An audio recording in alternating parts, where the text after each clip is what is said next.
Welcome to the story. Don't forget to like, subscribe, and support me. The dim glow of the distant stars twinkled through the observation windows of Hope's horizon, casting an ethereal light over the control deck. Captain Mira Cole stood at the helm, staring out into the vast emptiness of space. The fleet had been traveling for months, running on the last reserves of hope and supply. Eden Prime, a habitable planet on the edge of the galaxy, was their final chance. Behind her, the soft hum of machinery and the quiet voices of the bridge crew broke the silence. She could feel the weight of the entire fleet on her shoulders. Thousands of souls relied on her decisions on this planet to ensure their survival. "We're coming up on final approach," said Lieutenant Arden, his voice steady but with a hint of weariness. Like everyone else aboard, he hadn't had a full night's rest in weeks. "Bring us in slowly," Mira ordered, her eyes fixed on the glowing green orb slowly growing larger on the view screen. From space, Eden Prime looked serene, a beacon of life in the cold void of the galaxy's edge. Yet Mira's gut twisted in unease. She turned to Dr. Marcus Vance, the fleet's chief scientist, who was reviewing data on his tablet. "What says the latest from the surface scan?" "Life science confirmed," Vance replied, not looking up from his tablet. "There's definitely intelligent life down there, though. The scans continue to determine the level of technological development. It's strange, no cities, no obvious signs of advanced infrastructure, almost like they were deliberately hiding. Or they don't want to be found," Mira said quietly, half to herself. A small crew was assembled for the initial descent to the surface. Mira had chosen a team of specialists, people she trusted, people who had been with her since the early days of the expedition. There was Arden, her steadfast Lieutenant Vance, whose brilliance had pulled them through more than a few crises, and two security officers, Jenkins and Ramirez, both hardened veterans of the endless conflicts that had plagued humanity since last year. As the shuttle disengaged from the Hope's horizon, Mira couldn't shake the growing sense of dread. This planet, Eden Prime, was too perfect. It felt like a trap. The descent was smooth, the shuttle cutting through the planet's atmosphere with ease.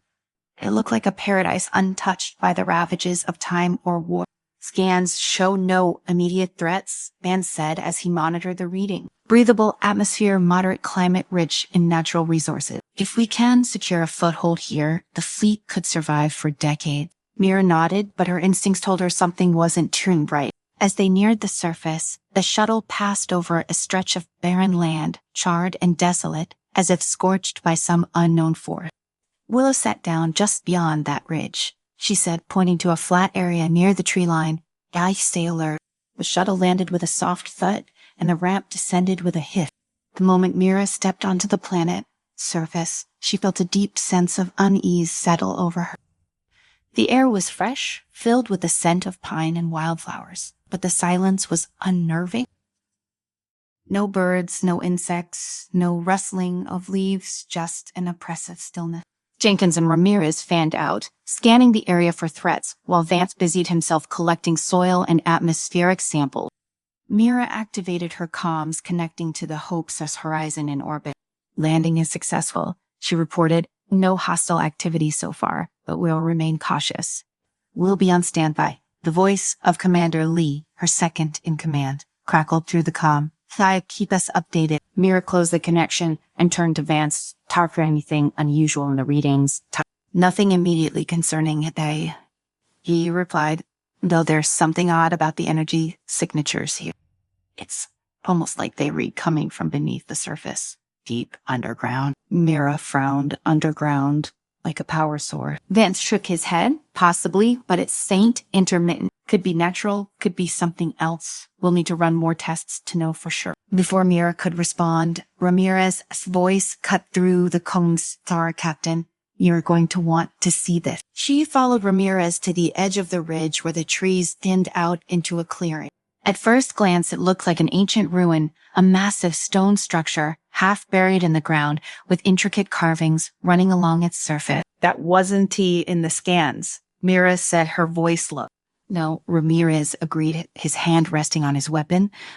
Here, but it's definitely been here a long time." Vance approached, his eyes lighting up with curiosity. "Sherry, this is incredible." "Sai," he murmured, running his hands over the carving. The detail, the precision, it's ain't you unlike anything I've seen before. Mira says, come beat. Captain, this is Jenkins. We've got movement to the north. I think we're being watched.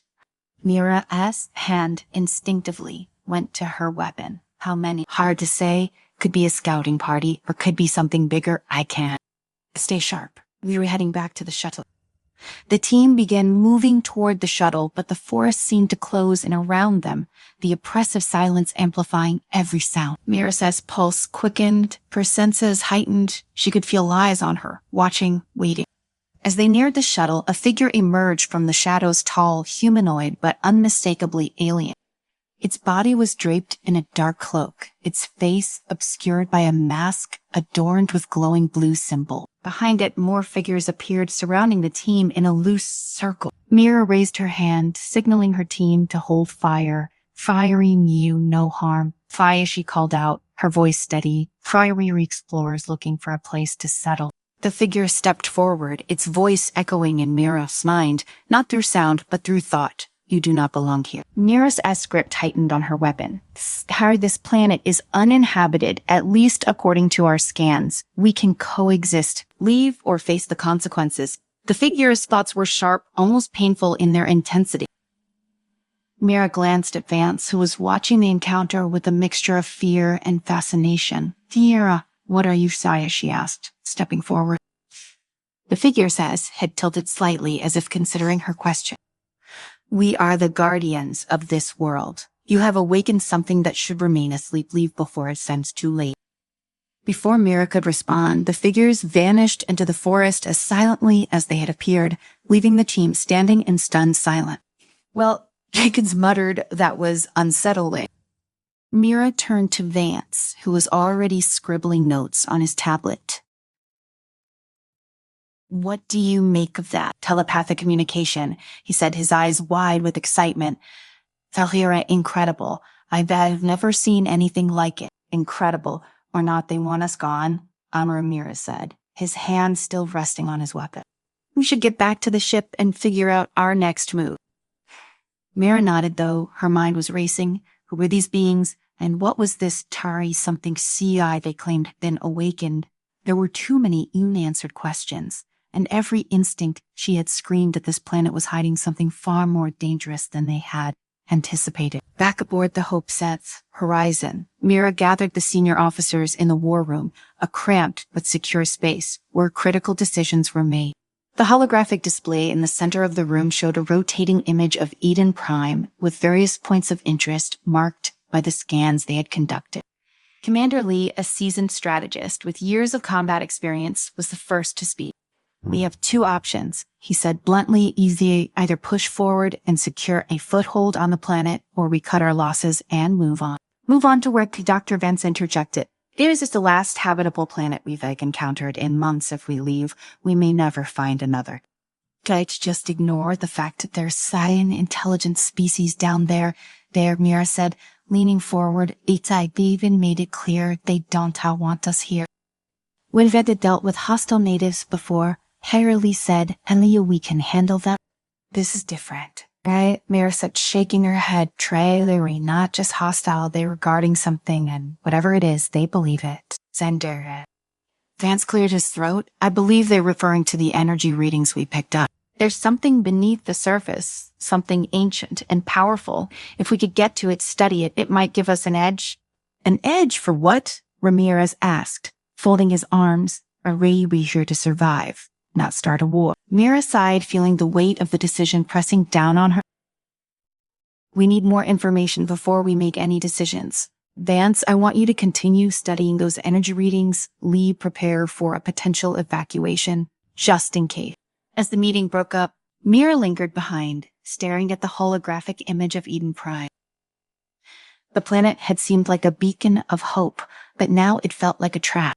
The refugees, those alien beings, knew more than they were letting on, and Mira wasn't sure if they were friends or foes. She only knew one thing for certain. Whatever secrets Eden Prime held, they were about to be uncovered. Mira stood in her quarters, the dim light from the ship's systems casting long shadows on the wall. She ran a hand through her short hair, the weight of responsibility pressing heavily on her shoulder. The meeting had left her unsettled. The threat from the refugees felt too real to ignore, but the fleet-sized situation was too dire to turn back. Supplies were running out, and Eden Prime was their last hope. A soft knock on the door pulled her from her thoughts. It slid open to reveal Dr. Vance, his face drawn with a mix of excitement and nervous energy. He stepped inside, holding a datapad. "Mira, you were going to want to see this," he said, thrusting the datapad into her hand. She glanced at the screen. It showed a series of complex energy signatures, patterns that pulsed with a strange rhythm. "What am I looking at?" she asked, her brow furrowing. "These are the readings from that underground structure we found," Vance explained. "At first I thought it was just residual energy from some kind of old tech, but the more I studied it, the more I realized it's active, whatever, sorry, down there. It's still functioning." Mira looked up at him, her expression grim. "And you think it's what the refugees are guarding?" "I am sure of it," Vance said, his eyes gleaming with the thrill of discovery. "They were protecting it for a reason, but they didn't recreate it. This is ancient, older than their species, maybe older than any known civilization in the galaxy." Mira set the datapad on her desk and crossed her arms. "And you think we should poke around down there after they warned us not to?" Vance's excitement dimmed slightly, but his determination remained. "We don't have a choice if we don't find out what's powering that structure. We were flying blind. That energy source could be the key to solving our resource problem. Or it could be a weapon. Either way, we need to understand it." Mira stared at him for a long moment, weighing the options. She knew he was right. The fleet couldn't survive much longer without a breakthrough, and if there was a chance that this ancient power could help them, she had to take it. "All right," she said, "finally put together a team. We are going back down."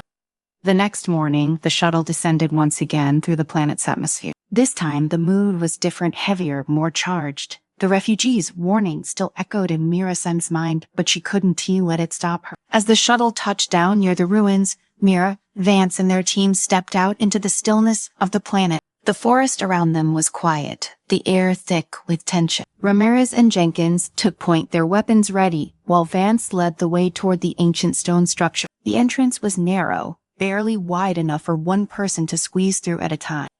Inside, the passageway sloped downward, the walls carved with intricate patterns that glowed faintly in the darkness. Mira ran her fingers along the carvings as they moved deeper underground. "What do you think these are? Some kind of language, maybe? Or symbols representing power? Whatever it is, it's not like anything I've seen before."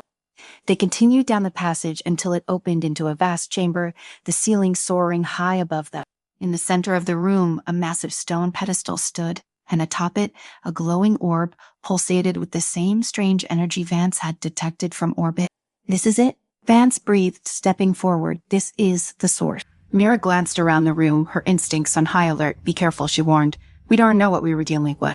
Vance approached the orb slowly, his eyes wide with wonder. He reached out, his fingers brushing the surface of the glowing sphere. As soon as he made contact, the room seemed to hum with energy, the patterns on the walls glowing brighter. Suddenly, a deafening roar echoed through the chamber.